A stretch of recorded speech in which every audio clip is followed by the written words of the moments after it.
Hi all, welcome back. അപ്പോൾ ഇന്നത്തെ നമ്മുടെ റെസിപ്പി പെട്ടെന്ന് തയ്യാറാക്കാൻ പറ്റിയിട്ടുള്ള ഒരു നൂൽ പൊറോട്ടയുടെ റെസിപ്പിയാണ് കേട്ടോ. അപ്പോൾ നമ്മൾ കുട്ടികളൊക്കെ പെട്ടെന്ന് പൊറോട്ടയൊക്കെ വേണമെന്ന് പറയുകയാണെന്നുണ്ടെങ്കിൽ നമുക്ക് അതേ ഒരു ടേസ്റ്റിലൊക്കെ തയ്യാറാക്കാൻ പറ്റിയിട്ടുള്ള ഒരു സിമ്പിളായിട്ടുള്ളൊരു റെസിപ്പിയാണ് കേട്ടോ ഇത്. അപ്പോൾ നമുക്ക് ഇതെങ്ങനെയാണ് തയ്യാറാക്കുക എന്നുള്ളതൊന്ന് നോക്കാം. അപ്പോൾ ആദ്യം ഞാൻ ഒരു മുട്ട എടുത്തിട്ടുണ്ട്. അത് നമുക്ക് ഈ ഒരു ബൗളിലേക്ക് പൊട്ടിച്ചൊഴിക്കാം. ഇനി നമുക്കിതിലേക്ക് പാകത്തിനുള്ള ഉപ്പ് ചേർത്ത് കൊടുക്കാം. പിന്നെ ഞാനിതിലേക്കൊരു 1/2 ടീസ്പൂൺ പഞ്ചസാരയും കൂടി ചേർത്ത് കൊടുക്കുന്നുണ്ട്. അപ്പോൾ നമ്മൾ സാധാരണ രീതിയിൽ നമ്മൾ മാവൊക്കെ കുഴച്ച് പൊറോട്ട ഉണ്ടാക്കുമ്പോൾ ഒരു തരി പഞ്ചസാര ചേർത്ത് കൊടുക്കാറുണ്ടല്ലോ. അപ്പോൾ ഇതിലും ഞാനൊരു 1/2 ടീസ്പൂൺ പഞ്ചസാര ചേർത്ത് കൊടുത്തിട്ടുണ്ട്. ഒരുപാട് വേണ്ട കേട്ടോ, ഇത്ര തന്നെ മതി. ഒരു 1/4 ടീസ്പൂണൊക്കെ ചേർത്ത് കൊടുത്താലും മതി. ഇനി ഒരു മുട്ട ഒന്ന് നന്നായിട്ട് പഞ്ചസാരയും കൂടെ ഒന്ന് മിക്സ് ചെയ്ത് കൊടുക്കാം. എന്നിട്ട് നമുക്കിതിലേക്ക് 1 കപ്പ് മൈദ ചേർത്ത് കൊടുക്കാം. ഇനി മൈദ ഒന്ന് മിക്സ് ചെയ്ത് കൊടുക്കാം. എന്നിട്ട് നമുക്ക് ഈ ഒരു സമയത്തിന് ഇതിൻ്റെ കൂടെ വെള്ളം കൂടെ ചേർത്ത് കൊടുത്തിട്ട് മിക്സ് ചെയ്തെടുക്കണം. അപ്പോൾ വെള്ളം നമ്മൾ കൂടി പോകണ്ട കേട്ടോ, കുറേശ്ശെ ആയിട്ട് ചേർത്ത് കൊടുത്താൽ മതി. ഒരുപാട് ലൂസും വേണ്ട, എന്നാൽ ഒരുപാട് കട്ടിയായിട്ടും വേണ്ട. അങ്ങനെ ഒരു ബാറ്ററാണ് കേട്ടോ നമുക്ക് ഇതിലേക്ക് വേണ്ടത്. ഒരുപാട് ലൂസായി കഴിഞ്ഞാലും നമുക്കത് ബുദ്ധിമുട്ടാവും കേട്ടോ ചുറ്റിച്ചെടുക്കുന്ന സമയത്ത്. അപ്പോൾ നമുക്ക് ആ ഒരു പാകത്തെ കൺസിസ്റ്റൻസിയിൽ ആക്കിയെടുക്കാം. അപ്പോൾ കുറേശ്ശെ വെള്ളം ചേർത്ത് കൊടുത്തിട്ട് ഒട്ടും കട്ടയില്ലാതെ തന്നെ ഒന്ന് മിക്സ് ചെയ്ത് കൊടുക്കാം. ഇനി ഞാനിതിലേക്ക് 1 ടീസ്പൂൺ നെയ്യും കൂടെ ചേർത്ത് കൊടുക്കുന്നുണ്ട്. അപ്പോൾ നെയ്യും കൂടെ ചേർത്ത് കൊടുക്കുമ്പോൾ നമുക്ക് നല്ലൊരു ഫ്ലേവറാണ് കേട്ടോ ഈ ഒരു പൊറോട്ടയ്ക്ക് കിട്ടുന്നത്.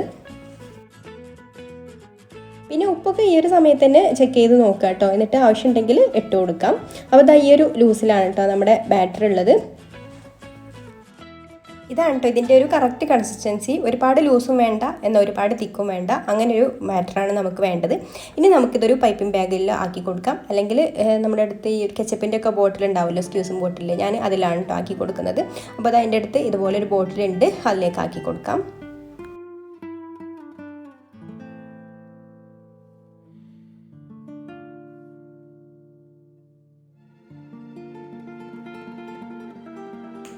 അപ്പോൾ നമ്മുടെ പാൻ ഇവിടെ ചൂടായി വന്നിട്ടുണ്ട് കേട്ടോ. ഇനി നമുക്ക് ഈ ബോട്ടിലുള്ള മാവ് ഇതിലേക്കൊന്ന് ഇങ്ങനെ ചുറ്റിച്ച് കൊടുക്കാം. അല്ലെങ്കിൽ നമ്മൾ പൈപ്പിംഗ് ബാഗിലാണ് ആക്കിയെടുത്തിട്ടുള്ളതെങ്കിൽ അത് ചുറ്റിച്ച് കൊടുക്കാം കേട്ടോ. പിന്നെ ഒരുപാട് ലൂസായി കഴിഞ്ഞാൽ ഈ ഒരു ലെയറുകൾ തമ്മിൽ ഇങ്ങനെ മാവ് ലൂസായി വരുമ്പോൾ അതിങ്ങനെ ഒലിച്ചു പോകാൻ ചാൻസ് ഉണ്ട് കേട്ടോ. അപ്പോൾ വല്ലാണ്ട് അങ്ങ് ലൂസാക്കി എടുക്കേണ്ട. ഇതാണ് ഈ ഒരു മാവിൻ്റെ കൺസിസ്റ്റൻസി കറക്റ്റാണ് കേട്ടോ. അപ്പോൾ ഇതുപോലെ നമുക്കൊന്ന് ചുറ്റിച്ച് കൊടുക്കാം. അപ്പോൾ നമ്മൾ ആദ്യം പാനിൽ നെയ്യോ ഓയിലോ ഒന്നും ആക്കി കൊടുത്തിട്ടുണ്ടായിരുന്നില്ല കേട്ടോ. ഇനി നമുക്ക് ഇതിൻ്റെ മുകളിൽ നെയ്യോ ഓയിലോ എന്തെങ്കിലും ഒന്ന് ആക്കി കൊടുക്കാം. അപ്പോൾ ഞാനിവിടെ രണ്ടും കൂടെ നെയ്യും ഓയിലും കൂടെ മിക്സ് ചെയ്തിട്ടാണ് കേട്ടോ ഇതുപോലെ ബ്രഷ് ചെയ്ത് കൊടുക്കുന്നത്. അപ്പോൾ ഒരു സൈഡ് റെഡി ആയിട്ട് വരുമ്പോൾ ഒന്ന് മറിച്ചിട്ട് കൊടുക്കാം. അപ്പോൾ ഈ ഒരു മറിച്ചിട്ട് കൊടുത്തിട്ട് ഈ ഒരു സൈഡിലും കൂടെ നെയ്യോ ഓയിലോ എന്തെങ്കിലും ഒന്ന് ആക്കി കൊടുക്കണം കേട്ടോ. അപ്പോഴേ ഉള്ളൂ നമുക്കതൊന്ന് മൊരിഞ്ഞ് കിട്ടുള്ളൂ. പിന്നെ മൊരിഞ്ഞ് കഴിഞ്ഞാലും പിന്നെ ഇത് ചൂടാറി കഴിഞ്ഞാൽ നല്ല സോഫ്റ്റ് ആയിട്ടുള്ള ഒരു പൊറോട്ടേനെ ആയി കിട്ടും കേട്ടോ.